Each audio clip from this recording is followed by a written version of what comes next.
महागणपतिं मनसा स्मरामि महागणपतिं मनसा स्मरामि वसिष्ठवामदेवादिवन्दित महागणपतिम्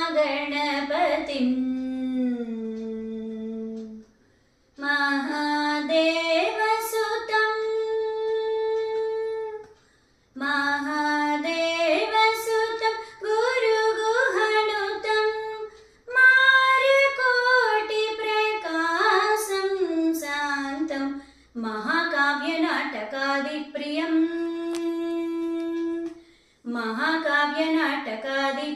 मूषिकवाहनमोदकप्रियं